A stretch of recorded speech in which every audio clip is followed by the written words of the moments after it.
નમસ્કાર, આપ જોઈ રહ્યા છો મંતવ્ય ન્યૂઝ અને હું છું આપની સાથે લખમાં। અમદાવાદ પૂર્વ 2008માં સંસદીય મત વિસ્તારના સીમાંકનના અમલીકરણના ભાગરૂપે બનાવાય છે।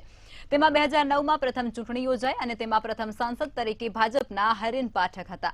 2014માં ભાજપમાં ફિલ્મ અભિનેતા પરેશ રાવલ પણ ત્યાંથી ચૂંટાઈ આવ્યા હતા અને 2019માં ભાજપના હસમુખ પટેલ ત્યાંથી વિજેતા બન્યા, જેઓ એએમસીમાં કોર્પોરેટર રહ્યા છે। પૂર્વ ધારાસભ્ય અમરાઈવાડીમાં પણ રહી ચૂક્યા છે અને હાલ તેઓ ભારત વિકાસ પરિષદ અમદાવાદના ટ્રસ્ટી તરીકે ફરજ બજાવે છે।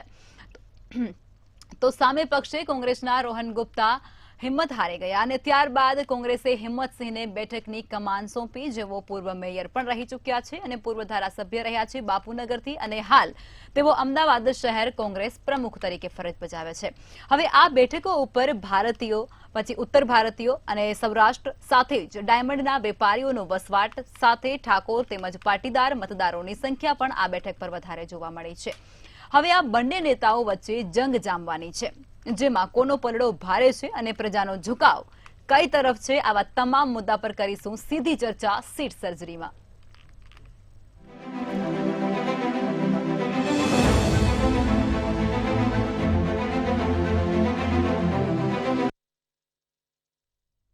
તો ચર્ચાની શરૂઆત કરીશું, જેની અંદર પ્રફુલભાઈ ત્રિવેદી જોડાયા છે, મંતવ્ય ન્યૂઝના એસોસિએટ એડિટર છે, અને મુકેશભાઈ ઓઝા રાજકીય વિશ્લેષક છે, તેઓ પણ જોડાઈ ચૂક્યા છે। પ્રફુલભાઈ, આપ જણાવો કે અમદાવાદ પૂર્વ બેઠકનું ભૂતકાળ શું રહ્યું છે અને હાલની પરિસ્થિતિ ત્યાં કેવી છે? કયા પક્ષનું ભારણ વધારે અત્યારે જોવા મળી રહ્યું છે? લખમાં 2008 પહેલા અમદાવાદની એક જ લોકસભાની બેઠક હતી અને 1908માં પૂર્વ અમદાવાદની બેઠક અને પશ્ચિમ અમદાવાદની બેઠક નવું સીમાંકન થયું, એમાં બે બેઠકો અલગ પડી અને નવી જે સીમાંકન પછીનું છે એમાં પહેલા સાંસદ છે એ હરીન પાઠક છે। આમ તો હરીન પાઠક 6 વખત ચૂંટાયા છે। 1989 થી 2009 સુધી સળંગ 6 ટર્મ સુધી ચૂંટાતા આવેલા ભાજપના એક પ્રૌઢ નેતા છે અને 6 વખત એ સંસદ સભ્ય બની ચૂક્યા છે। અડવાણીજીની બહુ જ નજીક ગણાતા હતા, વાજપેયીજીની પણ એ નજીક ગણાતા હતા।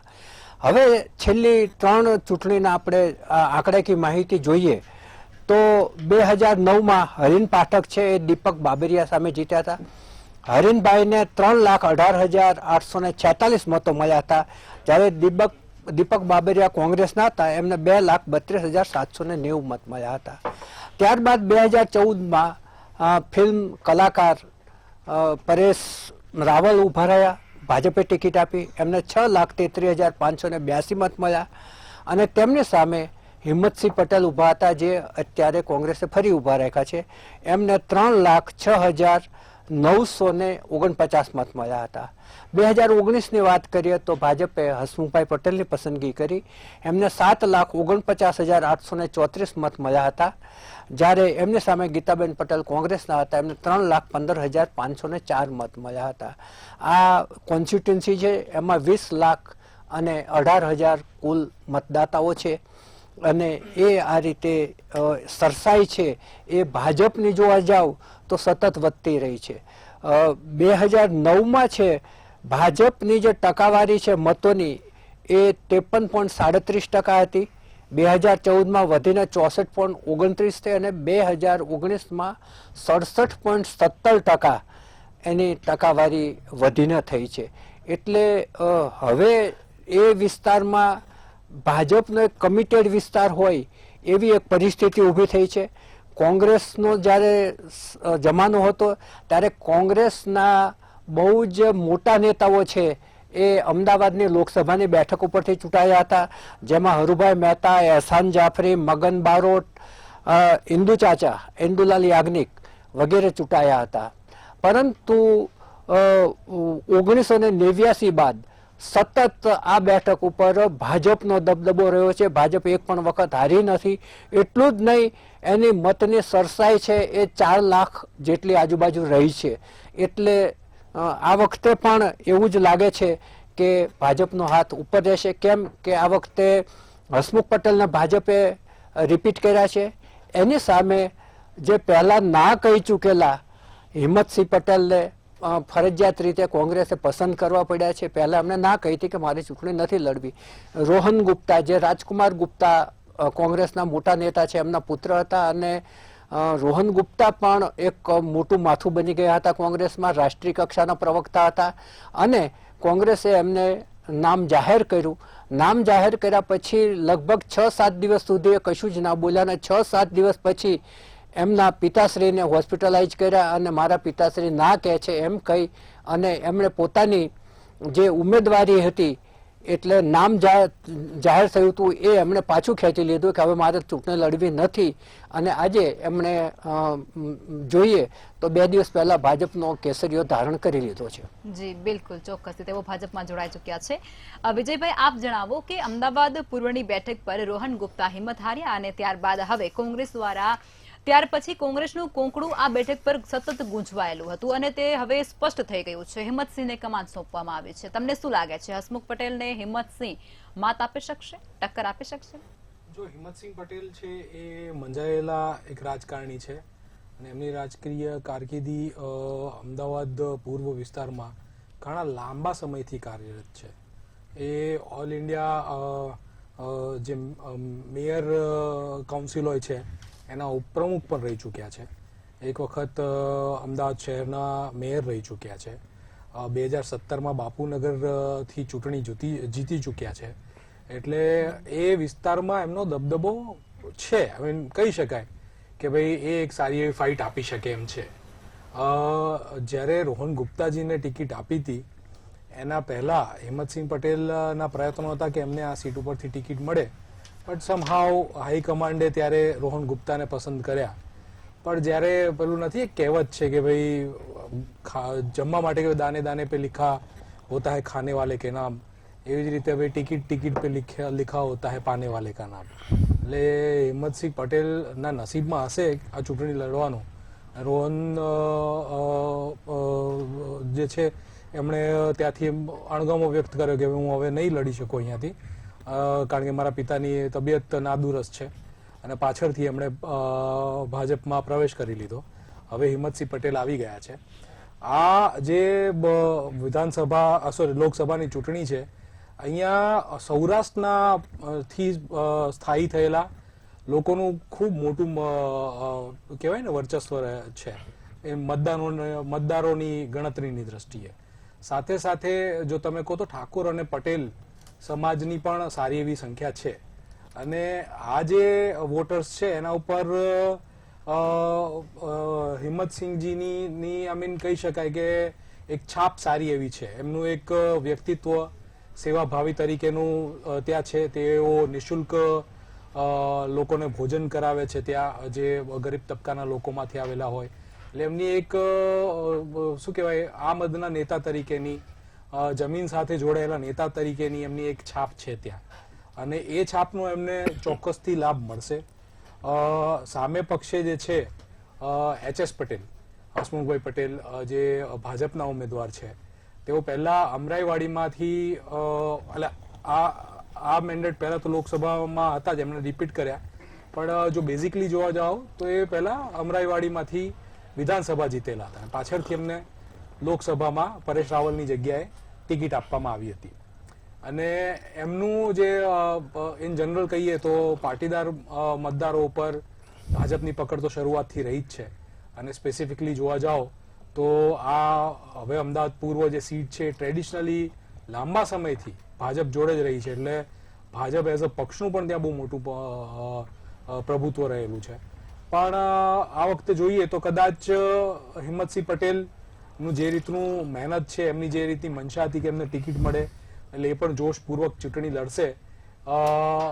હજી એવો કંઈ એવો એડેડ એડવાન્ટેજ ટુ કોંગ્રેસ દેખાતો નથી, પણ ચોક્કસથી માર્જિન્સ ઓર મતોની સરસાઈમાં જે પહેલા કેકવોક લાગતી હતી ભાજપને, કદાચ એ મતોની સરસાઈમાં કાપ આવે.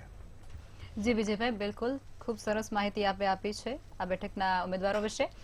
મુકેશભાઈ, આપ એ જણાવો કે કોંગ્રેસ દ્વારા મેનિફેસ્ટો જાહેર કરવામાં આવ્યો અને ત્યારબાદ ભારતીય જનતા પાર્ટીએ પણ પોતાનો મેનિફેસ્ટો જાહેર કર્યો અને તેમણે આની અંદર આ બંને મેનિફેસ્ટોની અંદર કોઈ મોટો તફાવત નથી દેખાતો, કારણ કે કોંગ્રેસે જે જાહેર કર્યો તેની અંદર સુધારા વધારા કરી અને ભારતીય જનતા પાર્ટીએ પણ તે જ મેનિફેસ્ટો જાહેર કર્યો. તેની અંદર મફત આપવાની વાતો કરી, મહિલાઓને જે ફાયદો થશે તેની વાતો કરી, એવી અઢળક વાતો કરવામાં આવી. પરંતુ તમને શું લાગે છે, ચૂંટણી માટેનો મુદ્દો આ હોવું જોઈએ?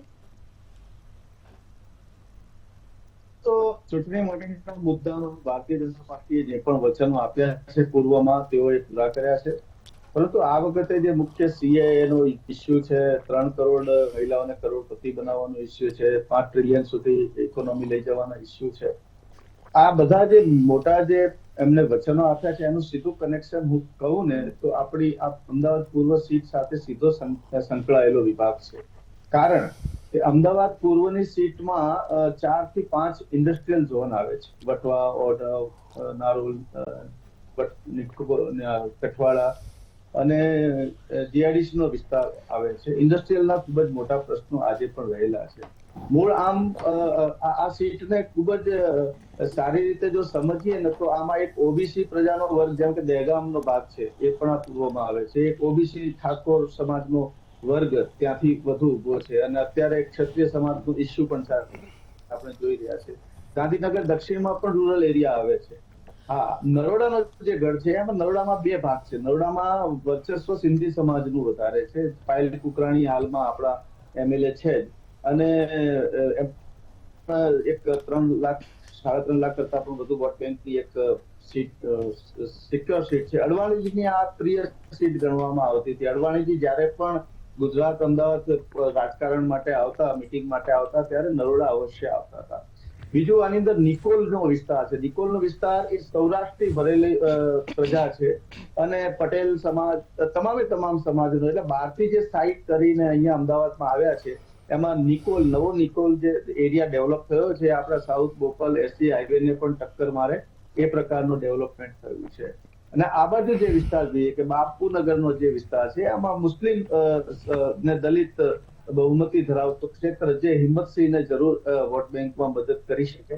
પણ હિંમતસિંહને 4 દિશામાંથી 1 દિશામાં એમનો મજબૂત પક્ષ દેખાય છે. 3 દિશાની અંદર એમની મજબૂતાઈ ક્યાંય છે જ નહીં. ગઈ વખત હસમુખભાઈ પટેલે 4,34,330 મતની સરસાઈથી જીતેલા છે. એટલે કદાચ ભારતીય જનતા પાર્ટી આ સીટ માટે 5 લાખનો જે ટાર્ગેટ આપે છે સરસાઈનો, તો આસાનીથી તેઓ પાર કરી શકે એમ છે. આ સીટ માટે 67% વોટ શેરિંગ એ સમયે છેલ્લી ચૂંટણીમાં હસમુખ પટેલને 67% વોટ શેરિંગના વોટ મળેલા હતા. હવે બીજું આ ભાજપનો ગઢ કહેવાય છે. તમામ જાતિનો ગઢ કહેવામાં આવે છે. એક સમાન જે સીમાંકન કરીને આ વિસ્તારને સમાવવામાં આવ્યો છે. એમ ગાંધીનગરનો પેલો ઉપરનો જે મૂળ ગાંધીનગરની સીટનો વિસ્તાર છે સુધીનો છે, એમ આ બાજુ પણ અમદાવાદ પૂર્વની અંદર પણ મૂળ ગાંધીનગરનો વિસ્તાર આવતો હોય છે. એટલે સીમાંકનની દ્રષ્ટિએ જોઈએ તો આ ભારતીય જનતા પાર્ટીની ગુજરાતની બધી સીટો તો અકબંધ છે, પરંતુ આ સીટ પણ એમના માટે અકબંધ છે. અહીંયા કોઈ એવું હસમુખ પટેલ સાહેબનું નરોડા વિસ્તારમાં કે પૂર્વ અમદાવાદ પૂર્વ વિસ્તારમાં કોઈ એવું વર્ચસ્વ વાળું કામ દેખાયું હોય એવું કંઈ અમને લાગ્યું નથી. હા, જરૂર જે નવી સ્કીમો આવી છે, બિલ્ડરોની જે નવી રોડ રસ્તા બન્યા છે, જે એસપી રિંગ રોડ જે ડેવલપ થયો છે એની અંદર જરૂર કામ થયું છે. એક આખા વિસ્તારની અંદર એ કામ થયું છે. પણ આજે મૂળ હરિદર્શન ચોકડી જેવા અમદાવાદ પૂર્વના વિસ્તારમાં રોડ તૂટેલા છે. હવે લગભગ પૂર્વ વિસ્તારની અંદર લગભગ રોડની હાલત ખરાબ થઈ ગયેલી છે. તેને પણ જાણવું રહ્યું. અને બીજું કે આ વિસ્તારની અંદર દારૂ જુગારના પણ પ્રશ્નો વધારે છે. નારોલથી લઈને નરોડા સુધીના એરિયામાં જાઓ, મજૂર પટ્ટીનો વિસ્તાર છે, મજૂરોનો વિસ્તાર છે, ઝૂંપડપટ્ટીનો પણ વિસ્તાર છે. એટલે આ સમસ્યાઓ બહુ વધતી જાય છે. સોશિયલ ક્રાઇમના આંકડા વધતા જાય છે. એ પ્રમાણે અહીંયા પોલીસની સંખ્યા નથી અને પોલીસ સ્ટેશન કે પોલીસ ચોકીની પણ સંખ્યા એ પૂરતી નથી. એ સૌથી મોટો પ્રશ્ન અમદાવાદ પૂર્વનો છે. અને બીજું કે અમદાવાદ પૂર્વમાં ટ્રાફિકનો પ્રશ્ન છે. અમદાવાદમાં અત્યારે નરોડામાં પાટિયા ઉપર બ્રિજ બનાવવાનું કામ ચાલુ કરવામાં આવી રહ્યું છે. એ પહેલા નરોડા હાઈવે ઉપરના હજુ બ્રિજના કામ બાકી છે. અને જે ટ્રાફિકની સમસ્યા છે, પોલ્યુશનની સમસ્યા છે, સૌથી વધુ આ વિસ્તારની અંદર છે. જીઆઈડીસી માંથી રાત્રે છોડાતા ગેસ અને જે કાળી મેસ આવે છે અને જે જમીનમાંથી નીકળતું પાણી છે, શુદ્ધ પાણી, એ પણ પૂરું પીળા કલરનું પાણી આવે છે, કેમિકલ વાળું પાણી આવે છે. એની હજારો વખત રજૂઆત થઈ ચૂકી છે. પરંતુ એના ઉપર પણ હજુ સંતોષજનક જવાબ મળ્યા નથી. જી, આ બધા બિલકુલ. પ્રશ્નો જે છે એ પોલ્યુશન સાથેના છે. દરેક ઇસ્યુ છે કેન્દ્રએ આના ઉપર વર્ક કરવું જોઈએ. એટલે મોટો રોજગાર, મોટી આર્થિક ઉત્પન્ન કરતો આ પૂર્વ વિસ્તાર છે. એટલે આ વિસ્તાર જી, ઉપર ખાસ ચોક્કસ. ધ્યાન રાખી અને જો એની રજૂઆત કરવામાં આવે, એનું ડેવલપમેન્ટ જી. વિચારવામાં આવે તો ભાજપની અકબંધ સીટ એટલા માટે છે કે અહીંયા પટેલ સમાજ હોય કે મધ્યમ વર્ગીય, ખાસ જી. કરીને અહીંયા 80% પ્રજા છે એ મધ્યમ વર્ગીય છે. જી, એટલે મુકેશભાઈ, મધ્યમ બિલકુલ. વર્ગીય પ્રજા ખાસ કરીને આપણે જોઈએ છે કે ધર્મ આધારિત અને પ્રશંસક આધારિત, એટલે મોદીજીની પ્રજા છે. જી એટલે મુકેશભાઈ આ રોકવા સીટ માંગીશ. ચોક્કસ જી ભારતીય મુકેશભાઈ રોકવા માંગીશ. ફરી આવીશ તમારી પાસે. પ્રફુલભાઈ, આપ જણાવો કે આ લોકસભા બેઠક છે તેની અંદર આવતી તમામ વિધાનસભા બેઠકો છે તેની હાલની પરિસ્થિતિ શું છે? લખમાં આ લોકસભાની બેઠક નીચે 7 ધારાસભ્યોની બેઠક આવે છે, વિધાનસભાની બેઠક આવે છે. 7માં ભાજપના ઉમેદવારો જીતેલા છે. દહેગામ જે ગ્રામ વિસ્તાર છે ત્યાં બલરાજસિંહ ચૌહાણ 75,133 મત મળ્યા હતા. એની સામે કોંગ્રેસના અમરસિંહ ચૌહાણ 58,960 મળ્યા હતા. બીજી છે ગાંધીનગર દક્ષિણ, એ પણ રૂરલની જ છે. એમાં અલ્પેશ ઠાકોર છે ને 1,34,051 મત મળ્યા હતા. એની સામે ડોક્ટર હિમાંશુ પટેલ ઊભા હતા કોંગ્રેસના, એમને 90,987 મત મળ્યા હતા. જ્યારે દેવેન્દ્ર પટેલ આમ આદમીના ઊભા હતા, એમને 11,195 મત મળ્યા હતા. હવે અહીંયા ઇન્ટરેસ્ટિંગ બાબત એ છે કે કોંગ્રેસ અને આમ આદમી પાર્ટીના મતો ભેગા કરો તો અલ્પેશભાઈને ભાજપને જે મત મળ્યા છે એની લઘુ લગાવી જાય છે. માત્ર 2,000નો જ તફાવત રહે છે. વટવામાં બાબુસિંહ જાદવ ભાજપના, એમને 1,51,710 મળ્યા હતા. એમની સામે બળવંતસિંહ ગઢવી કોંગ્રેસના, એમને 51,664 મત મળ્યા હતા. અને ત્યાં આમ આદમી પાર્ટીના બિપિનભાઈ હતા, એમને 24,595 મત મળ્યા હતા. નિકોલમાં જગદીશભાઈ વિશ્વકર્મા જે અત્યારે માનનીય મંત્રીશ્રી છે, એમને 93,714 મત મળ્યા હતા. એમની સામે રણજીત બારડ જે પૂર્વ કોર્પોરેટર હતા કોંગ્રેસના, એમને 38,516 મત મળ્યા હતા. નરોડામાં પાયલ કુકરાણી જેમને 1,12,767 મત મળ્યા હતા. જ્યારે એમની સામે મેઘરાજ ડોડવાની, એમને માત્ર 8,027 મત મળ્યા હતા, કોંગ્રેસના હતા. માત્ર 8% મત એમને મળ્યા હતા. જ્યારે એની સામે ઓમ પ્રકાશ તિવારી આમ આદમીના હતા, એને વધારે મત હતા, 29,254. એના 18% મત હતા. એટલે અહીંયા કોંગ્રેસ કરતા આમ આદમી પાર્ટી આગળ હતી, કોંગ્રેસ 3જા નંબરે હતી. ઠક્કરબાપા નગરમાં કંચનબેન રાદડિયા, એમને 89,409 મત મળ્યા હતા. એમની સામે વિજય બ્રહ્મભટ્ટ કોંગ્રેસ, જેને વિજય બારોટ પણ કહે છે, એમને 25,610 મત મળ્યા હતા. બાપુનગર ત્યાં દિનેશ કુશવાહ જીત્યા ભાજપના, એમને 59,465 મત મળ્યા હતા. એમની સામે હિંમતસિંહ પટેલ ઊભા રહ્યા હતા વિધાનસભાની અંદર, એમને 47,395 મત મળ્યા હતા. એટલે હિંમતસિંહ અહીંયા પણ હાર્યા હતા અને હિંમતસિંહ અગાઉ પરેશ રાવલ સામે પણ હાર્યા હતા. એટલે એમણે મહેનત ખૂબ જ કરવી પડશે, કારણ કે અહીંયા જે વસ્તી છે એ બધા જ પ્રકારની વસ્તી છે. જે બાપુનગર ને નિકોલ ને નરોડા ને છે, પટેલો, નવા નિકોલ એ પટેલોની વસ્તી વધારે છે, મિની સૌરાષ્ટ્ર કે છે. એટલે પટેલો છે, બિન ગુજરાતી છે, મજદૂર વર્ગ પણ વધારે છે, બિન ગુજરાતીઓ વધારે છે, મુસ્લિમ્સ પણ છે અને ગ્રામ વિસ્તારમાં ઠાકોર પણ છે. એટલે વસ્તીની દ્રષ્ટિએ કોઈ એક જ વસ્તીનું બાહુલ્ય છે એવું નથી. અને પટેલોમાં પણ કડવા પટેલો અને લેવા પટેલો, ઉત્તર ગુજરાતના પટેલો અને સૌરાષ્ટ્રના પટેલો, એવા બે તડા પણ ત્યાં આંતરિક રીતે જોવા મળે છે. જી બિલકુલ સર. વિજયભાઈ, હવે એવું લાગી રહ્યું છે કે આ ચૂંટણીની અંદર ક્યાંક ટ્વિસ્ટ છે, કારણ કે હવે છેલ્લા દિવસોમાં કોંગ્રેસ પણ એક્ટિવ થઈ હોય ને તેવું સ્પષ્ટ વર્તાઈ રહ્યું છે.